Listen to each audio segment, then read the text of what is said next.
Good morning, everybody, and welcome back to the channel. Today, we are driving a 2005 Toyota Solara. Some quick specs. This has a 3.3-liter V6 producing 225 horsepower, mated to a 5-speed automatic transmission, and it weighs about 3,400 pounds, which is actually surprisingly light considering the size of this being a mid-size coupe. This weighs about the same as a BMW E46 3 Series or a Mercedes C300 from the same era, which is pretty impressive on this car's part. But today we're going to talk about coupes, two-door cars, and also the fact that this is 20 years old, which is kind of crazy to think about. It says 72,000 original miles, and it's in pretty nice condition. You don't find them with this low mileage anymore. So let's go ahead and take the 2005 Toyota Solara out for a test drive.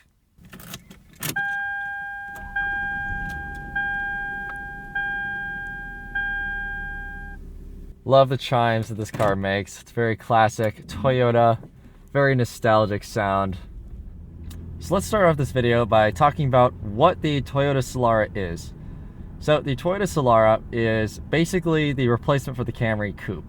Back in the early 90s, Toyota had a two-door version of the Camry, which they eventually discontinued and instead replaced it with the Solara, which had a little bit more of a contoured coupe body. So being that this is a Camry-based car, it has basically all of the Camry switchgear, similar font gauges. It might even be the same gauge cluster, all of this. Although we do get Solara on the head unit, which is a nice, cool little touch. And of course, you get the ginormous coupe doors. And that's what I want to talk about today, is coupes, specifically two-door coupes that are not sports cars, because they don't really exist anymore. Back in the 1970s, every car company made a coupe or many coupes. It was very easy to find a two-door car, and even up to like the mid-90s, you had tons of options, like the Dodge Stratus, you had the Honda Prelude, the Eagle Talon, you had, actually 95, you had the Camry coupe, BMW 3 Series coupe. There was a coupe version of every car, basically. And every manufacturer had a bunch of coupes. But 10 years later, in 2005, when this came out, we lost probably like half the coupes that were on the market in that time. And then fast forward another 10 years, like 2015, they were all basically gone. Now, just now in 2025, Honda's coming back, the Prelude. And there are some sports car coupes, but a coupe in this sense doesn't really exist anymore. This is sort of a poor man's luxury coupe. It's like Mercedes and BMW have always made coupes. Audi has the S5. There's nothing that the everyday man can afford. I mean, those are all, $50,000, $60,000, $70,000 cars. Whereas something like this kind of probably, accounting for inflation in today's market, was probably somewhere like the 40 grand range. Maybe even in the mid 30s. This is sort of Avalon-esque as far as it's nicer than a regular Camry or a Corolla or something of that stature, but it's not as nice as a Lexus or a Mercedes, the luxury brands. So it kind of fit in the middle, and it was a coupe that everybody could buy. The reasons why people liked coupes was because of the big doors, but coupes kind of died in the mid-2000s, kind of similar to how sedans are dying now and are getting replaced with big SUVs. So it's kind of cool to take a trip back to 2005 and remember, what were coupes like? What were they like? How different were they from their sedan counterparts? Now, I'll be honest, I haven't driven a 2005 Toyota Camry.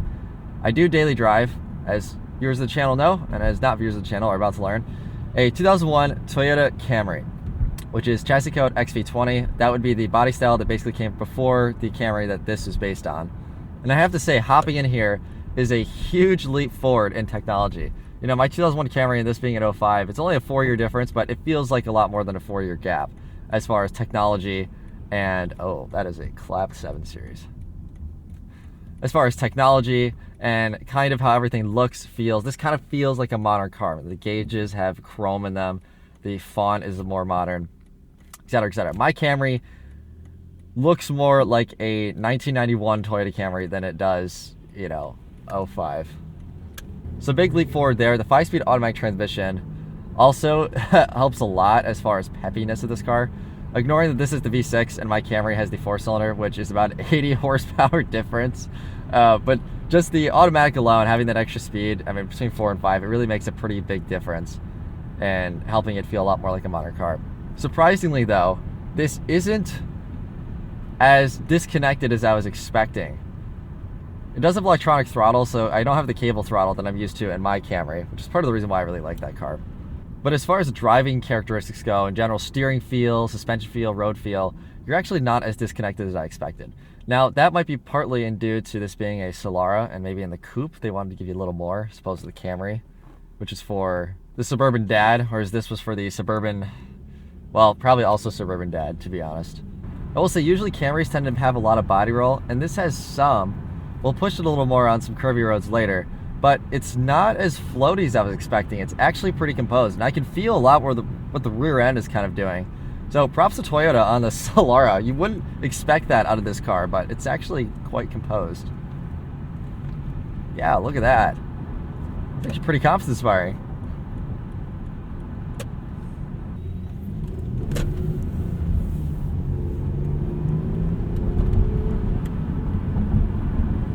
Oh, and that V6 engine is just a sweetheart. I love Toyota V6s from this era because they have just such a silky smooth sound. It's really hard to describe. You kind of just have to hear it. It's very V12-esque in that way. And there's not a lot of V6s that do that. A lot of V6s are trying to kind of act like a V8. You know, they try to sound like a V8, or they're trying to go after a 4-cylinder sound. But not a lot of them try to strike way above and go for that sort of V12 aura. That's what I'll call it. I'll call it V12 aura.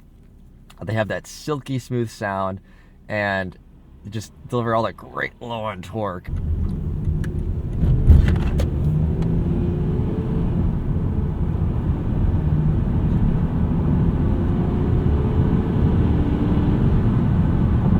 Silky smooth V6. I'm not going to say it loves to rev, but it also doesn't complain about revving. It's just kind of like, oh, okay, we're doing this now. It's very compliant, like a luxury car sort of driveline is. I love Toyota V6s so much. This is a non-sports car coupe, so it's kind of a mix between a regular car and a sports car. And now that we have an open road, I can kind of do more. Okay, it's got a fair amount of, yeah, honestly, not even that much.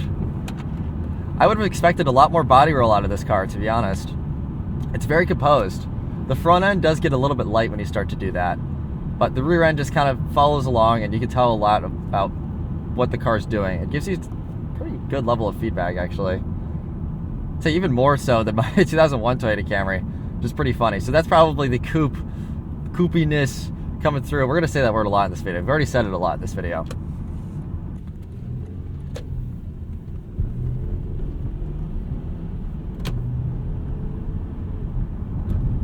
All right, we'll try sport mode here. So my Camry does not have this. This was a mid-2000s thing. Okay, there's 3. I want to get a nice little gear indicator there. Do not get that in my Camry. I only have L2 and then overdrive off to have it hold third.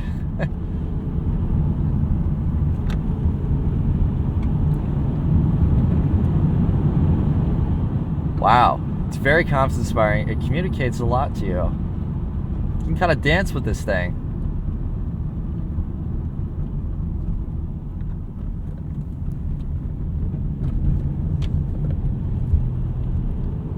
That's a lot better than I was expecting. I could have probably easily taken that at an additional 10 miles an hour before the car started giving me any complaints.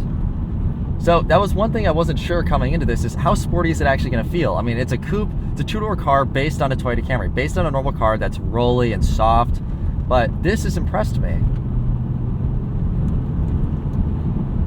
It's a lot firmer than I was expecting, but not firm. It's still very soft and supple, but like I can feel a lot of these bumps in the road.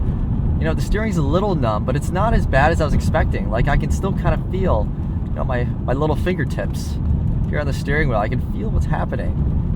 And that's really cool. This is what cars from 20 years ago, in 2005, did so well. And the mid-2000s was kind of the end of, you know, driver's feedback as far as cars. You had a lot of the modern refinements that we like in modern cars, but you still had a lot of that feedback that everybody loved from the 1980s and 90s.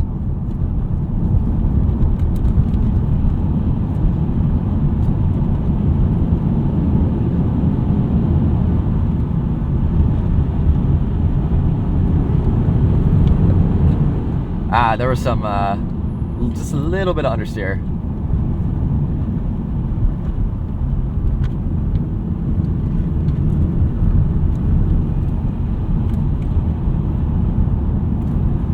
I understand why somebody would have bought this. This is so much less boring than a Camry. I mean, I love my Camry. I mean, I drive it, you know, many times a week. I've put, 10,000 miles a year in that car. I love my 2001 Toyota Camry. But this just sort of delivers something that doesn't.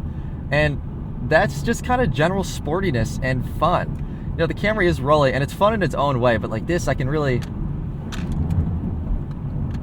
I can really kind of throw it around, and it does feel like a big car, and there's a kind of that initial cushiness. But that's what you want out of daily driver, You want that cushiness, because that's what's, it's quiet, it's insulated. But then when you kind of want to have a little bit of fun, you can do that. And that's the coolest thing ever. This is a lot sportier than I expected it to be. I'm pleasantly surprised.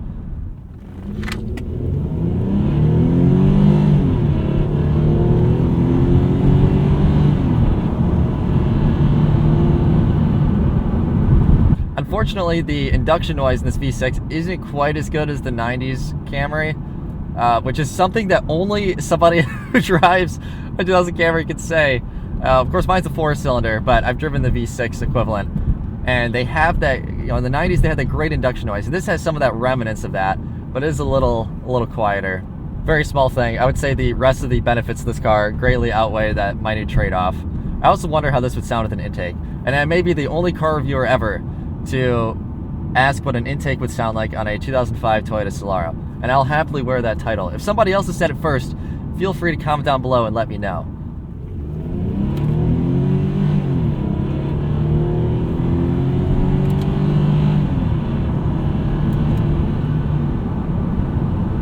Yeah, it's quick. That's addicting. Now, if I owned one of these, I'd probably do that too often and get in a little bit of trouble.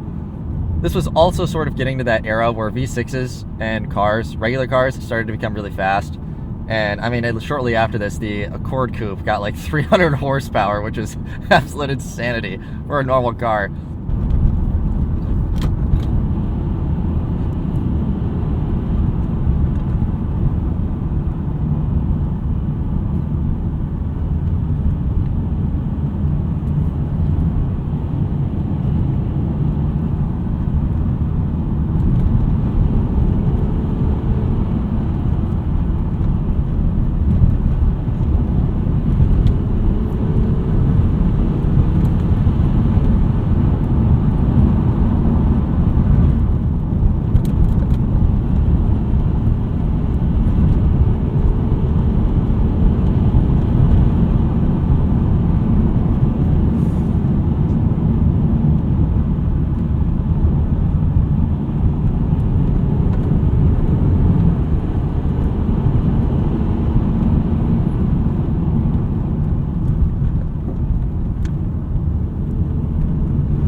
This is what coupes were all about. They're all about that, extra little bit of fun factor. You wanted, well, you didn't want. You needed a Toyota Camry. You needed a Honda Accord. You needed a Ford Taurus. You needed a normal sedan. But you know what? God darn it, my kids are still young. I could stick a car seat in the back. So you bought a Solara. And in 2005, there weren't really many other options for you by that point. Stick your kids in the back. But when the roads get twisty, you can still kind of throw it around. And when you walk away from it in a parking lot, you just might, turn around and take a glance at your red sports coupe.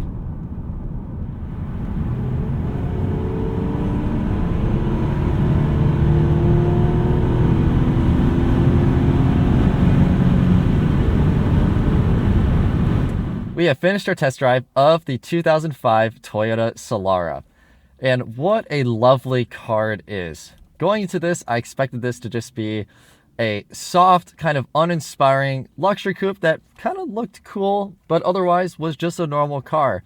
What I got instead was that and also some sporting characteristics. And now I understand why somebody would buy a coupe 20 years ago over a sedan. I can tell you a Camry does not drive as well as this does. And most importantly, the reason you buy a coupe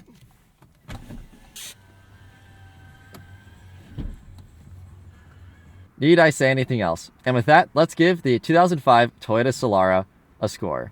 The 2005 Toyota Solara scores here on our list against some other coupe and daily driver rivals from the same era. It's not as sporty as a lot of these counterparts, but it's pretty comfortable, modern enough, reliable, and a pretty good deal. Should you buy it? The last generation of the Toyota Solara is a fantastic car and kind of overlooked. Not having rear doors is a no-go for a lot of people. But for those who want a two-door car, you get all the benefits of having large doors and a big window line. Not to mention that despite its Camry underpinnings, the Solara is somewhat athletic and it looks much better than a Camry of the same year. The more we have progressed into the 21st century, the more and more we have lost coupes in favor of more practical vehicles. In doing so, we have lost a lot of variety in what we see on the road. In another 10 years, it is not unlikely that cars like this will be forgotten entirely. But for those holding out onto the last breath of two-door regular cars, the Solara delivers the promise of what it means for a car to be a coupe.